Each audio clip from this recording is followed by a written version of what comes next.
Hello students, this side Himanshu Gupta. स्वागत है आप सभी का आपके अपने यूट्यूब चैनल HG100 में। तो होपफुली आप लोग सब बहुत अच्छे से होंगे।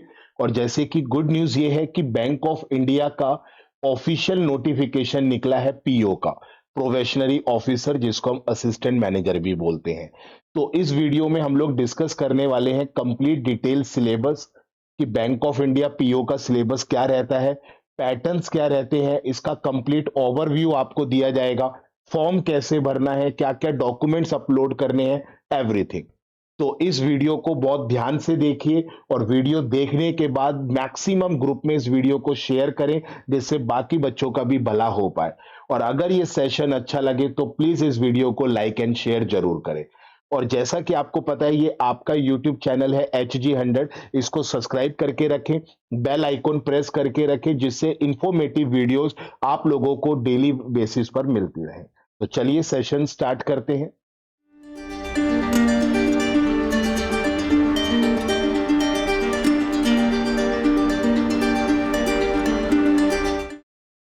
चलिए बच्चे, तो बैंक ऑफ इंडिया पीओ का रिक्रूटमेंट जो निकला है आप लोगों का, तो बैंक ऑफ इंडिया ने रिलीज कर दिया है अपना नोटिफिकेशन। कब रिलीज करा? 10 फरवरी को। कितनी वैकेंसी निकली है? 500 पीओ ऑफिसर की वैकेंसी निकली है। ठीक है ना। इसका जो डिटेल्ड आप लोगों को ऑफिशियल नोटिफिकेशन देखना है, वो bankofindia.co.in पर अवेलेबल है। ऑफिशियल नोटिफिकेशन आप लोग वहां से डाउनलोड कर सकते हैं। ठीक है। अब पूरा तो आप लोगों को नहीं पढ़ना आता, ठीक है ना, पूरा कौन पढ़ेगा, तो एक ओवरव्यू मिल जाए। ठीक है ना। अब इतने सारे पेजेस होते हैं ऑफिशियल नोटिफिकेशन के, क्या क्या पॉइंट पढ़े, और कोई पूरा पढ़ता भी नहीं है। ठीक है, तो इसलिए पूरा ओवरव्यू मैं आप लोगों के लिए लेकर आया हूं कि आप लोगों को मेन मेन पॉइंट्स आप लोगों को हाईलाइट करके दिखाए जाए। तो जैसा कि bank of India PO notification जो है 8 फरवरी को रिलीज हुआ है। आप लोगों का जो एप्लीकेशन भरना स्टार्ट हो गया 11 फरवरी से। लास्ट डेट जो है आप लोगों की 25 फरवरी है। वैकेंसी टोटल 500 निकली है। ठीक है, जैसा कि आप लोग देख पा रहे होंगे स्क्रीन पर। Credit officer general banking stream की 350 वैकेंसी है। आईटी ऑफिसर स्पेशलिस्ट स्ट्रीम की 150 वैकेंसी है। तो टोटल वैकेंसी कितनी आ गई है? 500। ठीक है, आगे चलते हैं, एज लिमिट के ऊपर बात कर लेते हैं। जो बैंक ऑफ इंडिया पीओ के लिए भरेंगे फॉर्म वगैरह, तो ध्यान रखना आप लोगों की मिनिमम एज 20 होनी चाहिए, मैक्सिमम 29। ये एज आपकी कैलकुलेट होनी चाहिए इस डेट के ब्याह पर। ठीक है। एज रिलैक्सेशन भी आप लोगों को मिल रहा है जो कैटेगरी वाले स्टूडेंट है। SC ST को 5 साल का रिलैक्सेशन है, ओबीसी को 3 साल का, PWBD कैंडिडेट्स को 10 साल का, और एक्स सर्विसमैन को 5 साल का। ठीक है, तो आप लोग इनको अच्छे से एज रिलैक्सेशन का बेनिफिट उठा सकते हैं जो कैटेगरी वाले स्टूडेंट्स हैं। तो आगे बढ़ते हैं। जैसे कि आप लोगों की मैं एजुकेशन क्वालिफिकेशन की बात कर रहा हूं, अगर आप क्रेडिट ऑफिसर के लिए अप्लाई करने जा रहे हैं तो ग्रेजुएशन की डिग्री आपके पास होनी चाहिए, किसी भी स्ट्रीम में हो। बस एक सिंपल ग्रेजुएशन आप लोगों के पास होना चाहिए। बस पासिंग मार्क्स होने चाहिए, इसमें कोई मिनिमम कितनी परसेंटेज है ऐसा कुछ नहीं मांगा है। ठीक है। कैंडिडेट के पास मार्कशीट्स होनी चाहिए, फाइनल डिग्री होनी चाहिए at the time of interview. जब आपका इंटरव्यू होगा, डॉक्यूमेंटेशन होगा, तो उस टाइम पर आपके पास मार्कशीट और डिग्री होनी चाहिए। जो बच्चा फाइनल सेमेस्टर में है वो बच्चा भी इस फॉर्म को भर सकता है, क्योंकि जब तक इंटरव्यू होगा तब तक आपके पास सारी मार्कशीट और डिग्री इकट्ठी हो जाती है। आईटी ऑफिसर के लिए जो भरना चाह रहे हैं, उनका 4 साल का इंजीनियरिंग टेक्नोलॉजी डिग्री होनी चाहिए। किस स्ट्रीम में? कंप्यूटर साइंस में, कंप्यूटर एप्लीकेशन में, आईटी में, इलेक्ट्रॉनिक्स में, या इलेक्ट्रॉनिक्स एंड टेलीकम्युनिकेशन में, इलेक्ट्रॉनिक्स एंड कम्युनिकेशन में, इलेक्ट्रॉनिक्स एंड इंस्ट्रूमेंटेशन में। मतलब बीटेक की डिग्री आप लोगों के पास होनी चाहिए पूरी 4 साल की, अगर आप लोग आईटी ऑफिसर के लिए अप्लाई करना चाहते हैं। किस किस स्ट्रीम में, वो मैंने स्ट्रीम आपको दिखा दी है। आईटी ऑफिसर के लिए और क्या क्वालिफिकेशन चाहिए, मतलब अगर आपके पास बीटेक नहीं है तो आपको और क्या चाहिए? ग्रेजुएट डिग्री भी चलेगी आप लोगों की, पर इसके साथ आपका पोस्ट ग्रेजुएट डिग्री भी होनी चाहिए। पोस्ट ग्रेजुएट अगर आप लोग इस फील्ड में कर लेते हैं तो भी आप आईटी ऑफिसर के लिए एलिजिबल है। सिंपल ग्रेजुएशन और आपका पीजी होना चाहिए इन स्ट्रीम में। अगर ये भी नहीं है तो और क्या कर सकते हैं? ग्रेजुएट डिग्री किसी भी डिसिप्लिन में हो और आपके पास passing DOE ACC B level का एक सर्टिफिकेट हो, आपने ये कर रखा हो। ठीक है। अगर आपने सिंपल कोई डिग्री ले रखी है, आपने बीटेक नहीं करी है, आपने पोस्ट ग्रेजुएशन नहीं करा है, तो आप ये कोर्स होता है, इसका आप लोगों के पास पासिंग सर्टिफिकेट होना चाहिए। ठीक है, तो आप चेक कर लीजिएगा, ये आपका एजुकेशनल क्वालिफिकेशन है। आगे बढ़ते हैं। Candidate should indicate the percentage obtained in graduation, calculate to the nearest two decimal in the online application where CGPA OGPA is awarded. ठीक है, मतलब आपको नियर बाय अपना भरना है 2 डेसिमल तक का, जैसे कि आपको मैंने बता भी रखा है आगे एग्जांपल देके। Fraction of percentage will be ignore, आप फ्रैक्शन में नहीं लिखेंगे, परसेंटेज में लिखिए। जैसे 59.99% है तो आप इसको will be treated as less than 60%, ये 60% से कम माना जाएगा। तो इसलिए पॉइंट के बाद 2 डिजिट्स यूज जरूर करिएगा। ये नहीं आप अपने अकॉर्डिंग इसको अप्रोक्सीमेट 60 लिख दें वहां पे, नहीं, पॉइंट के बाद 2 डिजिट प्रॉपर आप लोग डेसिमल यूज करिएगा। 54.99 will be treated as less than 55। ठीक है। Calculate of percentage, the percentage mark shall be determined as per norms of respective university. ठीक है, परसेंटेज जरूर मेंशन करिएगा, क्योंकि फाइनल जब मेरिट बनेगी तो उसमें इन परसेंटेज को भी देखा जाता है।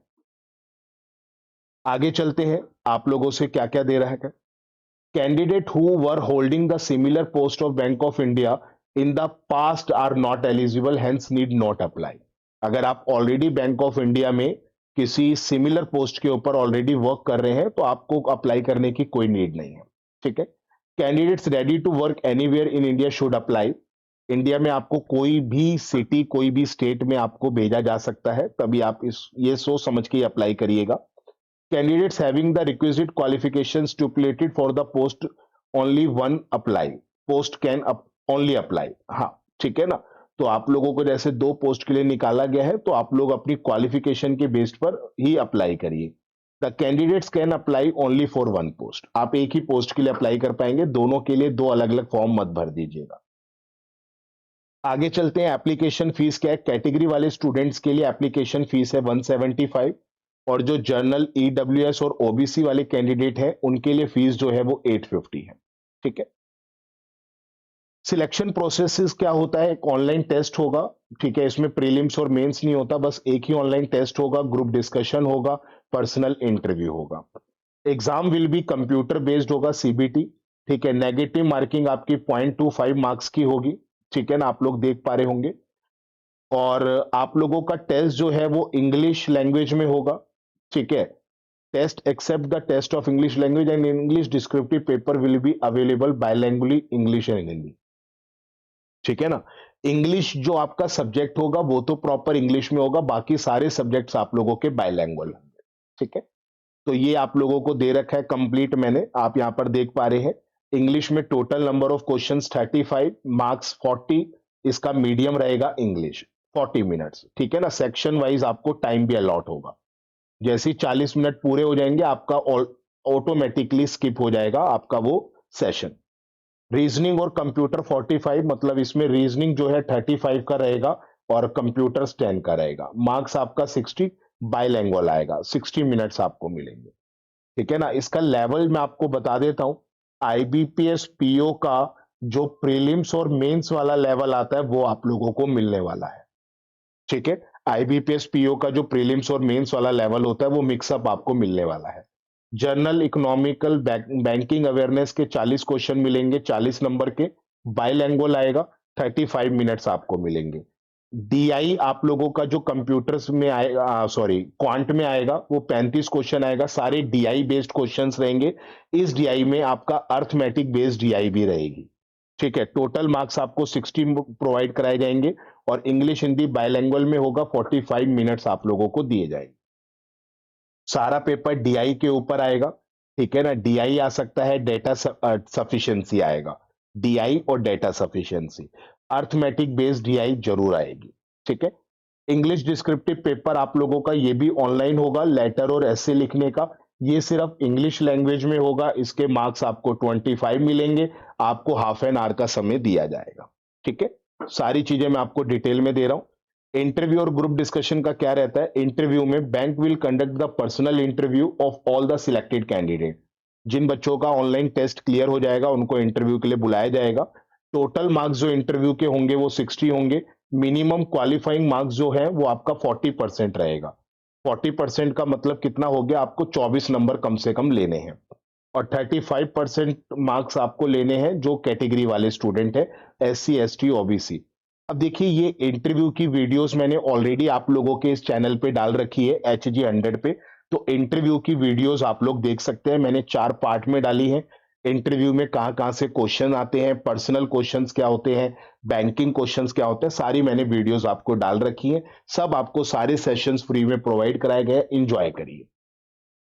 ग्रुप डिस्कशन में क्या होगा, group discussion will be conducted for the candidate selected through online test and some selected centres. ठीक है, ग्रुप डिस्कशन आपका कुछ सिलेक्टेड सेंटर्स पे होगा। टोटल मार्क्स जो होगा वो 40 होगा, मिनिमम आपका 40% होगा qualifying for journal EWS candidate students. 40% का मतलब कितना हो गया, आप लोगों को 8 नंबर मिनिमम लेने हैं। एससी एसटी वालों के लिए 35% रहेगा। तो 40 नंबर का आपका जीडी का राउंड होगा, मतलब एक ग्रुप कंडक्ट करा जाएगा, उसमें 10 से 20 स्टूडेंट बुलाए जाएंगे और एक पर्टिकुलर टॉपिक के ऊपर आपको आपस में डिस्कशन करने के लिए कहा जाएगा। तो जिसके पास उस पर्टिकुलर टॉपिक को लेकर अच्छे से पॉइंट्स होंगे, अच्छे से व्यूज होंगे, तो आप बच्चों को सिलेक्ट कर लिया जाएगा। ठीक है ना। ग्रुप डिस्कशन के ऊपर भी अगर आप कहोगे तो एक वीडियो बना दूंगा, पर ग्रुप डिस्कशन के बारे में मेरे से बेटर आपके इंग्लिश के टीचर बढ़िया बता पाएंगे। ठीक है, अगर आपको चाहिए नहीं सर आपसे ही सुनना है तो इसकी भी एक वीडियो आपको बनाकर दे दी जाएगी। फाइनल सिलेक्शन आप लोगों का कैसे होगा, फाइनल सिलेक्शन जो है आपका marks obtained by the candidate online examination. Online examination के मार्क्स आपके काउंट होंगे, पर्सनल इंटरव्यू के मार्क्स आपके काउंट होंगे और ग्रुप डिस्कशन। इन तीनों के मार्क्स को काउंट करके आप लोगों की फाइनल मेरिट लिस्ट बनेगी। उसमें जो बच्चों का मतलब जो बच्चा सारी कैटेगरीज को फुलफिल कर रहा होगा, लाइक उसके ऑनलाइन में अच्छे मार्क्स होंगे, पर्सनल इंटरव्यू में अच्छे मार्क्स होंगे, ग्रुप डिस्कशन में डॉक्यूमेंटेशन पूरा होगा। डॉक्यूमेंटेशन में क्या-क्या चाहिए होते हैं वो मैंने पर्सनल इंटरव्यू की जो वीडियोस बनाई है उसमें सब कुछ बता रखा है। ठीक है ना। तो जिनको ये चारों कैटेगरी में आप लोग फुलफिल करेंगे हर चीज को, तो आपका मेरिट में नाम डाल दिया जाएगा। अब हम लोग बात कर लेते हैं इसके सिलेबस की। तो बैंक ऑफ इंडिया पीओ का सिलेबस क्या रहने वाला है, जो काफी बच्चों को नहीं मिल रहा था, मैंने आपसे प्रॉमिस करा था कि मैं जरूर आप लोगों के साथ शेयर करूंगा। इंग्लिश के टॉपिक्स ये आने वाले हैं। ठीक है, ये इंग्लिश के टॉपिक्स हैं आप लोगों के, आप इनका स्क्रीनशॉट ले सकते हैं। ठीक है, रीजनिंग के ये टॉपिक्स आने वाले हैं। ठीक है, आप इसका भी स्क्रीनशॉट ले सकते हैं, ये टॉपिक्स नोट कर लीजिएगा। ठीक है ना। अगर आप लोगों को मेरे से रीजनिंग और क्वांट पढ़ना है तो आप लोग अन अकेडमी का सब्सक्रिप्शन ले सकते हैं। आप इसी कोड को अप्लाई करिए, जिस नाम से आपका ये यूट्यूब चैनल है, इस कोड को अप्लाई करते ही आपको मैक्सिमम डिस्काउंट मिल जाएगा, काफी बेनिफिट्स मिलते हैं।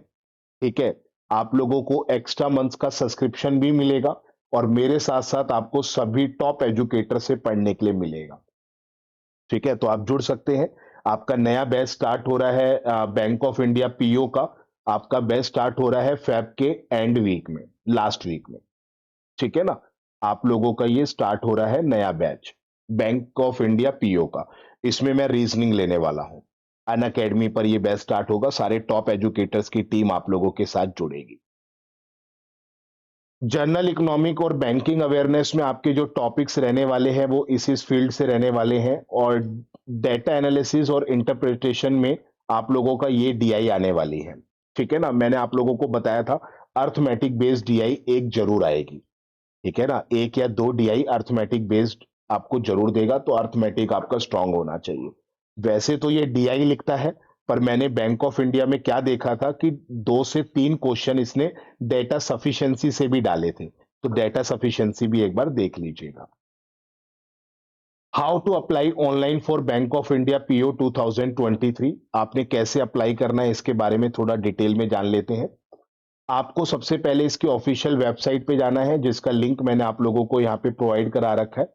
आपने इस पे क्लिक करना है, उसके बाद करियर ऑप्शन दिखेगा, उस पे क्लिक करिए। फिर आपको एक ऑप्शन दिखेगा requirement of PO in JMGS1 project number this one. ठीक है, नोटिस डेट ये पूरा लिखा होगा, इस पे आप जैसे ही क्लिक करेंगे एक नया विंडो ओपन होगा। उस विंडो पे आपको दिखेगा अप्लाई ऑनलाइन, आप उस पे क्लिक करेंगे। अप्लाई ऑनलाइन जैसे ही आप क्लिक करेंगे तो एक नई स्क्रीन खुलकर आएगी, वहां पे रजिस्ट्रेशन एप्लीकेशन का ऑप्शन होगा। आप क्लिक करेंगे नए रजिस्ट्रेशन पे, अपना नाम सही से डालिएगा, फुल नेम जैसे जैसे मांगा होगा, कॉन्टैक्ट डिटेल्स डालिएगा, ईमेल आईडी सही से डालिएगा, ठीक है ना। तो एक रजिस्ट्रेशन नंबर और एक पासवर्ड आप लोगों का जनरेट हो जाएगा, वो आपको दिखेगा, उसको नोट कर लेना। वैसे रजिस्ट्रेशन नंबर और पासवर्ड आपका ईमेल आईडी पर भी आ जाएगा, ठीक है ना। और in case the candidate is unable to complete the application form, ठीक है, he can save the data already entered by choosing save and next tab, ठीक है ना। वहां पे होता है सेव एंड नेक्स्ट का ऑप्शन। अगर आपको लगता है कि नेक्स्ट स्क्रीन आप नहीं फुलफिल कर पा रहे हैं, आपको कोई डॉक्यूमेंट अपलोड करना है जो डॉक्यूमेंट अभी आपके पास नहीं है, तो आप सेव एंड नेक्स्ट कर देना, वो सेव हो जाएगा वहीं पर। तो जब आपके पास वो डॉक्यूमेंट आ जाएगा तो उसके बाद आप दोबारा से फॉर्म वहीं से आपका भरना स्टार्ट हो जाएगा, ठीक है ना। वैसे मैं आपको सारे डॉक्यूमेंट्स अभी बता भी देता हूँ क्या क्या डॉक्यूमेंट्स लगेंगे फॉर्म भरते वक्त, तो आप लोगों को मतलब ऐसी दिक्कत नहीं आएगी, इसलिए मैं सारा प्रोसीजर आपको समझा रहा हूँ, ठीक है। तो सेव एंड नेक्स्ट का ऑप्शन होता है, ये ध्यान रखिएगा। Candidates are advise to carefully fill and verify the details filled in the application, ठीक है। ध्यान से भरिएगा, नाम, phone number, email ID, educational details, parents के नेम, ठीक है ना। कोई भी चेंज अगर आप नहीं कर पाएंगे जब आप कंप्लीट रजिस्ट्रेशन बटन पे क्लिक कर देते हैं, जब आप लिखेंगे कंप्लीट रजिस्ट्रेशन पे क्लिक कर देंगे तो आपका रजिस्ट्रेशन कंप्लीट हो गया। अब आप कुछ चेंज नहीं कर पाएंगे, तो ध्यान से भरना। नेम ऑफ द कैंडिडेट और his her father husband should be spelled correctly, ठीक है ना। स्पेलिंग वगैरह का ध्यान रखना, खास तौर से जो आपकी स्पेलिंग मार्कशीट्स में है वही यूज करिएगा। कोई भी चेंज अगर होता है आपकी मार्कशीट में और आपके नाम में तो आपको डिस्क्वालीफाई कर दिया जाएगा, ठीक है ना। तो validate your details and save your application by clicking validate your details. जब आप फाइनल कंप्लीट रजिस्ट्रेशन पे क्लिक करने जाएंगे तो उससे पहले आता है वैलिडेट योर डिटेल्स, तो आप एक बार चेक कर लेना। Candidates can proceed to upload photo and signature as per the specification given in the guidelines, ठीक है। आप लोग को जो ऑफिशियल नोटिफिकेशन मिला है इसी वेबसाइट पे, जो मैंने आपको ये दिखाई थी bankofindia.co.in, ठीक है ना। यहाँ पे आप लोगों को बताया गया है कि फोटो का साइज क्या होना चाहिए, ठीक है ना, सिग्नेचर का साइज क्या होना चाहिए। तो फोटो और सिग्नेचर एक वाइट ब्लैंक पेपर पे आप लोग अपने फोटो और सिग्नेचर को लगा देना, ठीक है ना। और उसका वहां पे फोटो क्लिक कर लेना, जो पासपोर्ट साइज फोटो होती है उसको फोटो को क्लिक करके साइज आप उसी के अकॉर्डिंग लगा लेना जो अपलोड करने के लिए मांगा है। सिग्नेचर आप लोग अपना लगा लेना अच्छे से, ठीक है ना। सिग्नेचर कर लेना A4 साइज पेपर पे, और उसका भी साइज आप लोग मेंटेन कर सकते हैं।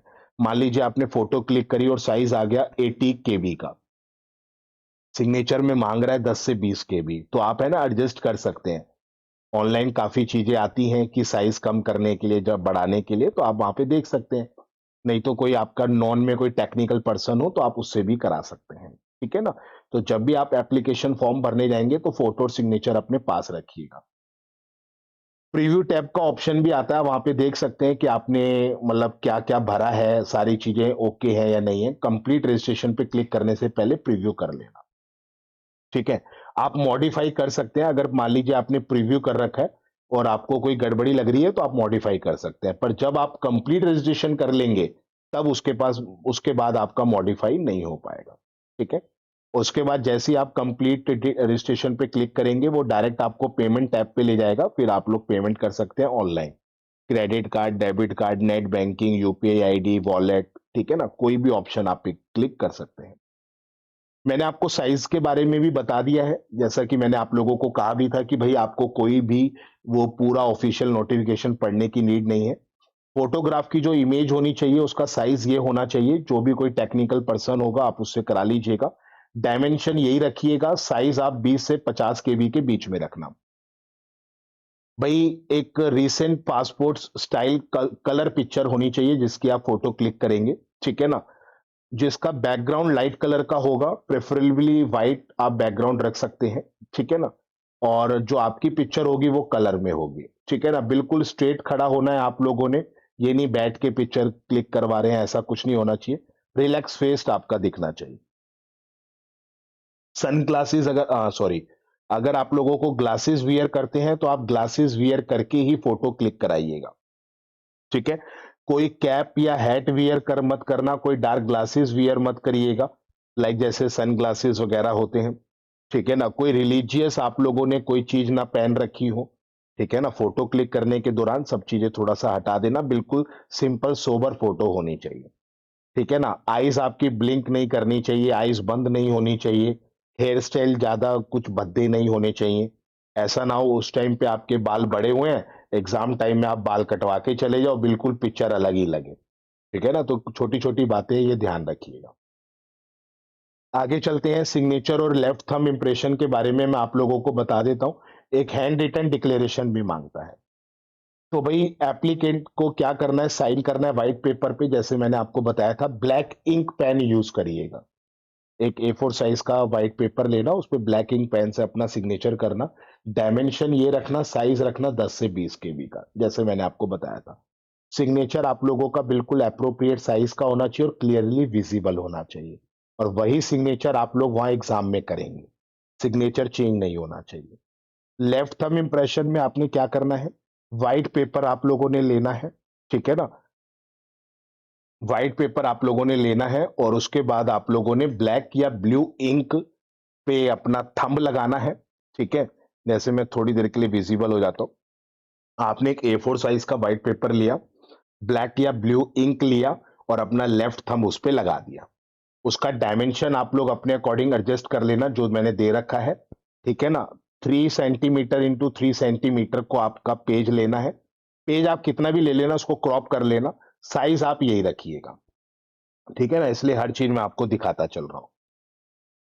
फिर चलते हैं हम लोग डिक्लेरेशन पे। डिक्लेरेशन आपका इंग्लिश में होना चाहिए और व्हाइट पेपर पे होना चाहिए, black ink, black pen use करिएगा डिक्लेरेशन लिखते वक्त। ठीक है?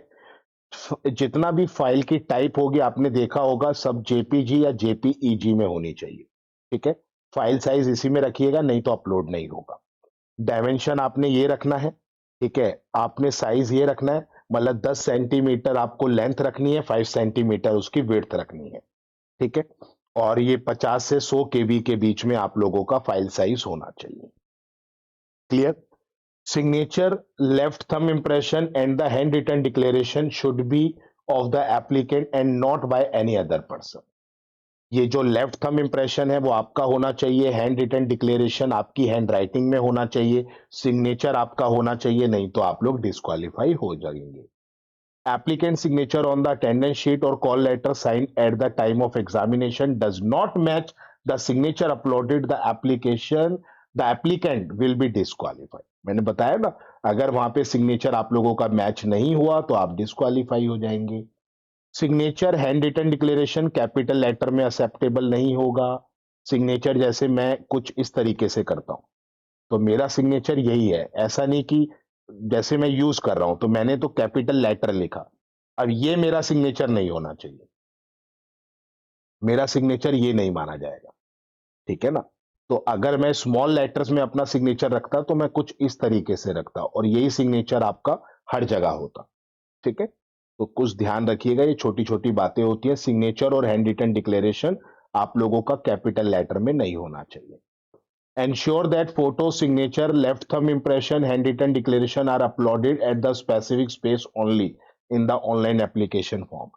एप्लीकेशन ऑनलाइन जो फॉर्म है उसमें जहां पे स्पेसिफिक स्पेस आपको दिख रहा है, वहीं पर ही आप लोगों ने photo, signature, left thumb impression, handwritten declaration को अपलोड करना है उसी की जगह पे। ठीक है? बाकी सारी इंफॉर्मेशंस मैंने आपको दे दी है। होपफुली आप लोगों को ये सेशन एकदम लगा होगा कि हाँ सर, हमारे लिए बिल्कुल ये यूजफुल है, सारी इंफॉर्मेशन यूजफुल है। हमें पूरा अब जो नोटिफिकेशन है ऑफिशियली, पीडीएफ जो है, इतने सारे पेजेस जो हैं वो हमें अब रीड नहीं करना पड़ेगा। कंप्लीट ओवरव्यू मैंने आप लोगों को दे दिया। ऐसी और अपडेटेड इंफॉर्मेशंस के लिए आप लोग अपने यूट्यूब चैनल को सब्सक्राइब करके रखिए, बेल आइकन प्रेस करके रखिए, जैसे ही मैं कोई इंफॉर्मेटिव वीडियो डालूंगा तो सबसे पहले आप लोगों को डिस्प्ले हो जाए। ठीक है? बाकी अगर आप लोगों को बैंक ऑफ इंडिया का जो ऑनलाइन टेस्ट आता है उसकी पीडीएफ चाहिए तो आप लोग टेलीग्राम ग्रुप मेरा ज्वाइन कर सकते हैं। टेलीग्राम एप्लीकेशन ओपन करिए, वहां पे लिखकर सर्च करिए हिमांशु गुप्ता बैंक, आपको मेरा ग्रुप दिखेगा, आप उस ग्रुप को ज्वाइन कर लीजिए।